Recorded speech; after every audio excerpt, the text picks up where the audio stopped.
Bonjour à toutes et tous. Bienvenue pour cette demi-journée de travail, d'échange, d'expérience, d'échange de pratiques sur les questions d'emploi, de formation, d'orientation professionnelle et centrée sur les habitants des quartiers prioritaires de la politique de la ville. Un petit mot d'introduction très rapide, puisque l'idée c'est qu'on passe aux tables rondes, c'est ça l'essentiel. Donc avec Morgane Petit, on est très heureux de vous accueillir ici à l'espace de Wally, dans cette très belle ville d'Amiens. Donc le C2RP, avec l'appui de l'IREV, le soutien de l'État, le soutien de la région, on est heureux de vous accueillir pour cet après-midi d'échange sur les questions d'orientation, de formation et d'emploi pour les habitants des quartiers prioritaires de la ville. Pendant cet après-midi, vous aurez une première table ronde qui sera centrée sur les enjeux, sur les grandes évolutions côté QPV, côté emploi, formation, orientation. Puis vous aurez 3 tables rondes centrées sur les solutions. Donc ça va se succéder. Donc la demi-journée va être assez dense, assez riche. Et j'espère que vous allez en ressortir avec plein de nouvelles idées, plein de nouvelles envies. La rencontre sera introduite par Hubert de Genlis, premier adjoint à la ville d'Amiens, Céline Fazulot, qui est directrice adjointe à la DRETS, région Hauts-de-France. Et elle sera clôturée en fin de journée par Arnaud Decany, qui est vice-président, entre autres, de la politique de la ville pour la région de France, et Bertrand Gomme, préfet de région. Morgane, je te laisse le micro. Merci Yves, bonjour à toutes et à tous. Ravi également évidemment de vous accueillir ici aux côtés d'Yves Muchemblé. Une coopération avec le C2RP, entre le C2RP et l'IREV, qui illustre, je pense, ce que l'on souhaite mettre à l'œuvre dans tous les territoires, la coopération entre le droit commun de l'emploi, de la formation et de l'orientation professionnelle et la politique de la ville, avec ses nombreux acteurs, qu'ils soient collectivités, services de l'État, service public de l'emploi évidemment, mais aussi le tissu associatif notamment. Donc vraiment ravi de ce temps de lancement, puisque ce n'est qu'un temps de lancement, c'est un premier rendez-vous très chargé, mais il y a tout un programme qui va se dérouler ensuite, auquel on vous attendra aussi nombreux. Voilà, je ne serai pas plus longue, Yves, je te rends le micro. Merci. Du coup, j'invite Hubert de Genlis, premier adjoint à la ville d'Amiens. Merci beaucoup. Alors vous avez vu dans votre programme que normalement c'était Mme le maire Brigitte Fourré qui devait introduire la réunion. Malheureusement, elle a été retenue par quelque chose qui n'était pas prévu. Donc elle m'a demandé de bien vouloir être là. Bien évidemment, c'est un grand plaisir pour moi d'être parmi vous aujourd'hui. Je salue, je vois Thomas Lermite qui est président de la mission locale, mais qui est également dans l'équipe municipale. Donc soyez toutes et tous les bienvenus à Amiens, dans notre belle ville d'Amiens. J'espère que vous aurez le temps d'en profiter un petit peu pour ceux qui ne la connaissent pas. Alors je vais vous lire le discours, c'est pas moi qui l'ai préparé, ça devait être celui de Mme le maire, mais c'est toujours un grand plaisir de lire ces discours. Donc les nombreux échanges qui vont avoir lieu cet après-midi ont vocation à refonder notre stratégie envers les quartiers situés en politique de la ville et envers les habitants en matière d'emploi, de formation et d'orientation.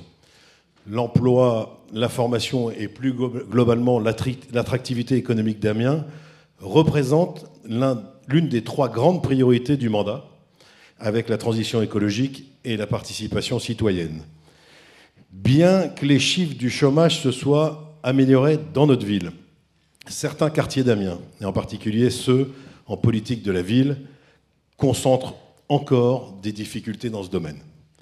Je voudrais vous citer 4 chiffres importants. Tout d'abord, c'est à Étouvie que l'on enregistre la part de salariés en emploi précaire la plus haute dans notre ville. Lorsque l'on fait référence à l'emploi, il faut aussi évoquer la mobilité des actifs. Et dans ce domaine, les quartiers Saint-Leu et Étouvie comptent la part la plus élevée d'actifs ne possédant pas de voiture. Dans ces quartiers, cela représente près de 2 actifs sur 5. Par ailleurs, le quartier Nord rassemble le plus de personnes non scolarisées. Ça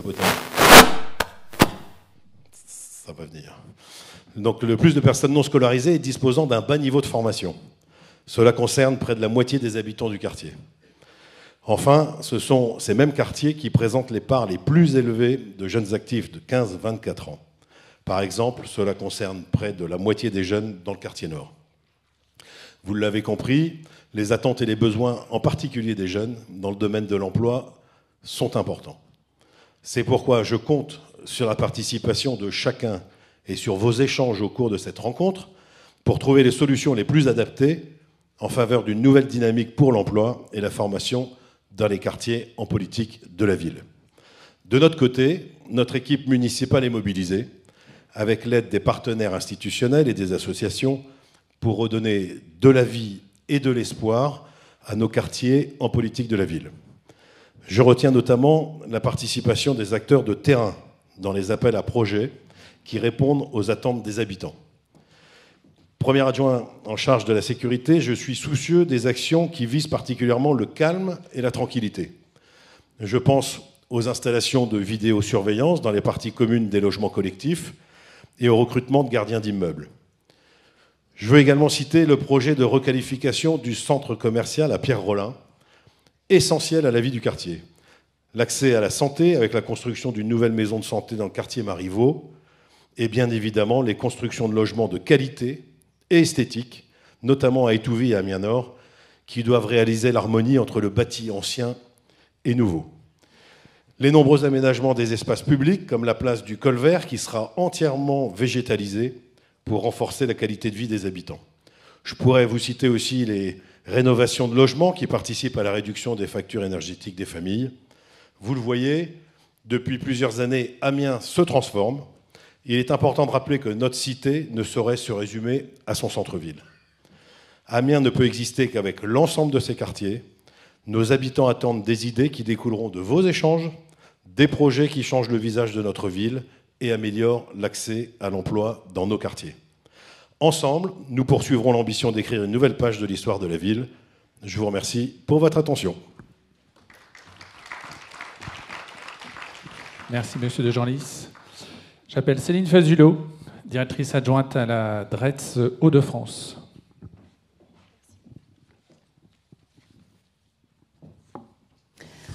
Bonjour à toutes et à tous. Tout d'abord, je tiens à remercier son représentant. Je voulais remercier Madame la maire de nous accueillir. Je compte sur son adjoint pour lui transmettre mes remerciements pour l'accueil pour cet événement que nous avons souhaité organiser avec le conseil régional, avec le C2RP pour le lancement des contrats de ville 2024-2030. L'ambition partagée est bien sûr de répondre aux enjeux posés dans les quartiers politiques de la ville. Vous le savez, les habitants de ces quartiers, et en particulier les personnes en recherche d'emploi, cumulent davantage de freins pour accéder à un accompagnement, à une formation ou à un emploi. Pour l'illustrer, vous me permettrez de prendre 3 indicateurs. Le premier, c'est le taux de chômage, qui est de 36% dans les QPV contre 7% sur le reste du territoire. Je citerai également le taux de pauvreté, qui est de 42% contre 18%. Et également le fait qu'un habitant sur 2 de ces quartiers est non diplômé. Face à ces constats, notre objectif conjoint est donc de faciliter l'accès de ces publics à la formation et à l'emploi. Pour cela, l'État a décidé de renforcer en 2024 la mobilisation des outils à la fois de la formation et de l'emploi en faveur de ces publics. Ainsi, en 2024, dans la région Hauts-de-France, près de 11 900 contrats d'engagement jeunes seront dédiés à ces quartiers. Une enveloppe de 5 800 emplois francs est fléchée et près de 1 800 PEC seront dédiés à ces publics. L'État a également souhaité soutenir l'effort de formation du Conseil régional au travers du PRIC en consacrant une enveloppe exceptionnelle de 155 millions d'euros pour l'année 2024 à la formation en région en faisant de l'accès des publics QPV au programme de formation une priorité. Ainsi, ce sont l'ensemble des dispositifs de droit commun que l'État tourne de manière volontariste vers ces publics en complément des financements de la politique de la ville. Pour réussir, bien évidemment, France Travail et les missions locales vont jouer un rôle majeur pour atteindre ces objectifs et la mobilisation de tous est nécessaire. Il s'agit de décloisonner nos méthodes, nos financements et nos actions. Pour cela, je souhaiterais mentionner la situation économique et industrielle de la région qui représente finalement une opportunité. En effet, nous avons en région des enjeux forts autour de la décarbonation, de la réindustrialisation, des projets de recrutement d'ampleur avec la vallée de la batterie et les 5 futures gigafactories, le développement de Dunkerque à l'horizon 2030 ou encore le grand chantier du canal Seine-Nord. Face aux difficultés de recrutement que rencontrent les entreprises, celles-ci pensent en général spontanément à la formation initiale ou à la reconversion des salariés. Néanmoins, elles doivent également se tourner vers les publics plus éloignés de l'emploi et faire appel aux talents qui sont dans les QPV. Les entreprises et les publics, pour cela, pourront s'appuyer sur la réforme qui est en cours et qui est issue, la réforme en profondeur du service public de l'emploi, qui est portée, comme vous le savez, par la loi pour le plein emploi qui a été publiée fin 2023. Cette loi pour le plein emploi pose 3 grands principes qui me semblent importants de partager avec vous cet après-midi. Le premier, c'est bien évidemment celui de la transformation de Pôle emploi qui devient l'opérateur France Travail et dont les missions sont adaptées et élargies pour le compte de tous. Le deuxième grand principe, c'est la refonte du processus d'accompagnement des demandeurs d'emploi. Dans cette introduction, je ne rentrerai pas dans le détail parce que je sais qu'on va largement l'aborder à l'occasion des tables rondes et rentrer dans des exemples beaucoup plus concrets. Et le troisième principe, c'est celui de la transformation du service public de l'emploi au travers d'une organisation rénovée, d'une coopération plus forte, qui va voir la création de ce qu'on appelle le réseau pour l'emploi. Ce réseau pour l'emploi comprend bien évidemment toujours l'État, les collectivités, les partenaires sociaux, l'opérateur France Travail qui joue un rôle majeur d'appui. Ce réseau, qui comprend également bien sûr les missions locales, Cap Emploi, voit sa gouvernance renforcée à chaque niveau des comités territoriaux qui seront installés, que ce soit au niveau local, départemental ou au niveau régional. La loi prévoit également que ce réseau soit élargi aux acteurs de l'insertion. Et la loi prévoit également pour cela la constitution d'une nouvelle offre de repérage et de remobilisation. Ainsi, les opérateurs qui seront retenus dans le cadre de cette nouvelle offre, dont j'aurai l'occasion de vous parler plus tard, devront aller vers les publics peu ou pas connus du réseau pour l'emploi. Et bien évidemment, les quartiers politiques de la ville constitueront une priorité d'action. Vous l'aurez compris, l'État souhaite donc, aux côtés des collectivités locales, renforcer l'action en faveur des quartiers de la politique de la ville, et la réussite passera par une mobilisation collective concertée. Et cet événement, qui est organisé aujourd'hui conjointement pour la première fois par l'IREV et le C2RP, en est une illustration symbolique, et je sais que c'est le premier, et il y en aura d'autres. Je vous souhaite d'excellents travaux.